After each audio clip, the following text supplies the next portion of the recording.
Hi, everyone. This is Wendy from Cole Health. We're so excited today to have Dr. Eboni Hollier with us to share some really great insight and resources with us. So thank you so much for joining us today. We're so glad to have you. Thank you for having me. I'm super excited to be here. Good. And can you share with us, I know about you, but can you share about your background and everything that you do in our community? Absolutely. I am a developmental and behavioral pediatrician. My practice is developmental and behavioral pediatrics in Greater Houston and Pearland. And basically, that just means I really take care of families who have children for whom they have developmental, behavioral, or learning concerns about. Yeah, thank you. And I know things are looking different these days. So can you kind of explain to us how have you adjusted professionally and just your level of services right now during this time?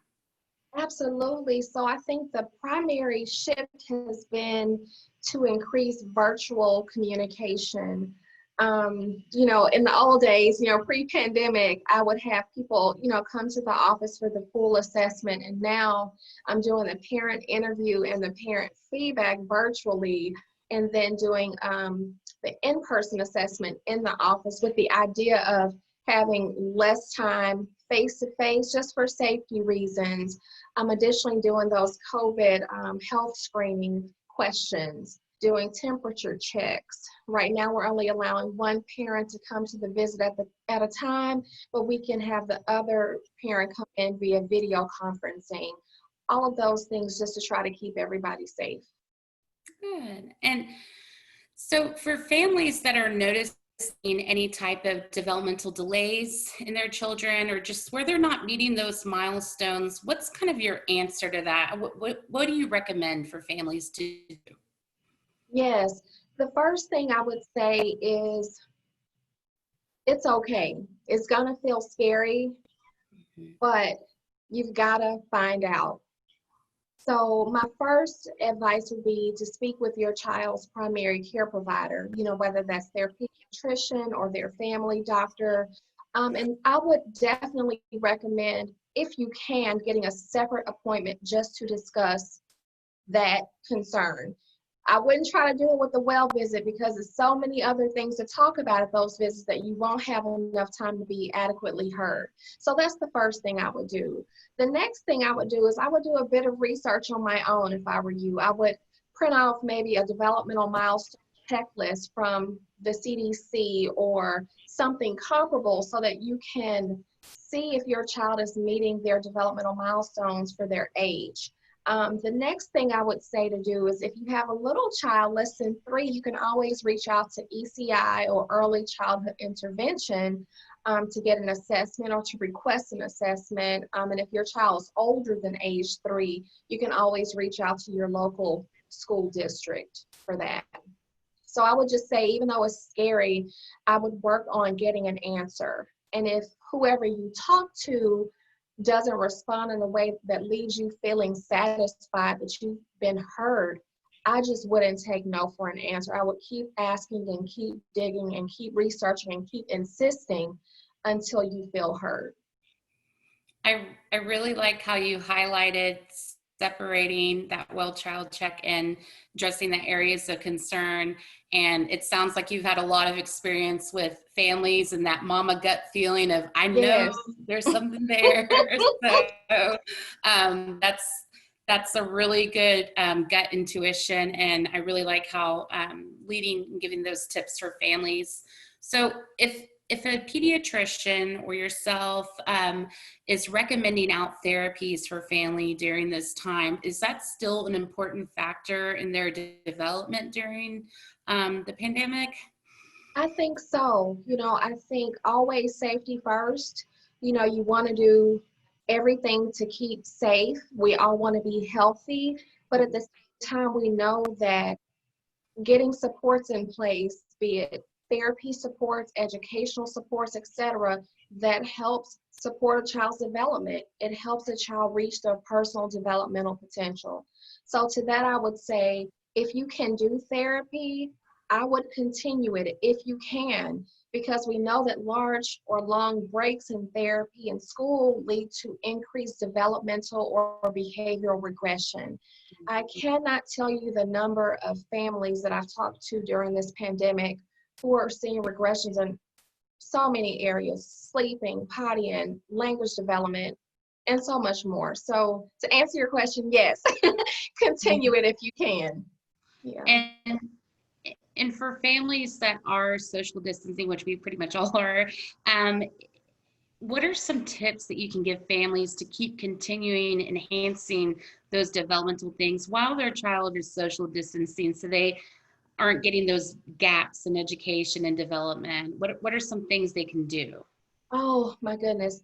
I think the most important thing that you can do as a parent is establishing a routine for your household and for your child. It is absolutely essential. Everybody's routine has been so disruptive with kids not going to school, parents working from home instead of in the office, etc. But if you can do that, it helps provide a sense of security and normalcy. You know, if you can have bedtime, wake time, meal time at about the same time. Of course, we got to be flexible because these days it's just, you know, you never know. But just so the child can have some idea of what to expect helps a lot. And so I would say definitely establishing a routine.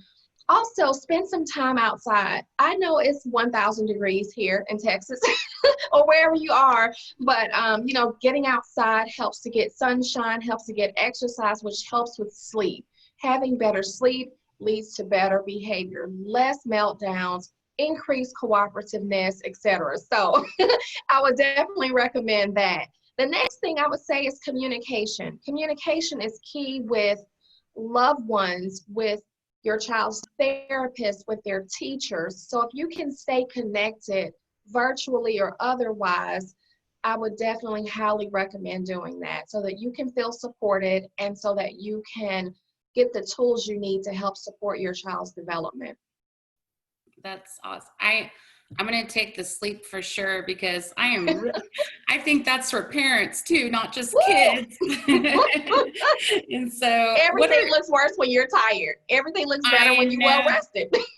I know. And so I know that your website has just an awesome amount of resources, but can you share with us too, what are some of your favorite resources to look at and that parents can also look at too? Yes.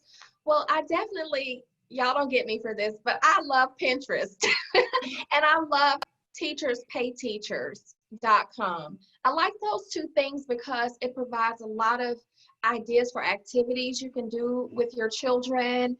It also provides lots of examples for visual schedules, for example. We were talking about the importance of having a routine. Well, incorporating a visual schedule can help in establishing those routines and helping kids know what to expect, especially if they have any kind of communication or developmental differences. And so I like those two. So Pinterest and teacherspayteachers.com. The other thing I like a lot are the Autism Speaks toolkits. They have tips in there for keeping your child safe, keeping them from wandering off, help with tolerating getting haircuts, going to the dentist, financial planning for the future, and so many more things. So those are probably my favorite things right now to recommend to parents. I really like that because it integrates some great free resources at fingertips at no cost. So yes, free 99. Yeah, I love that. There's nothing wrong with free. And so how can families get in contact and in touch with you?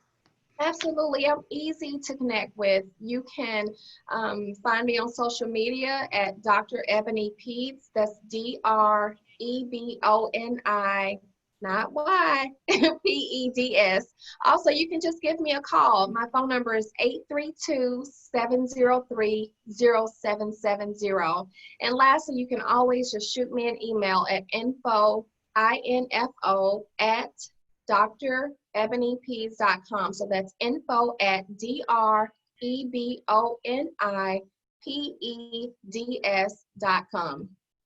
And we'll link all that information below. And Dr. Eboni Hollier, we thank you so much for joining us. And we hope you guys take advantage of the great resources and tips that she shared with us today. And we'll see you next time. Thank you so much. Thank you for having me. Bye-bye. Bye.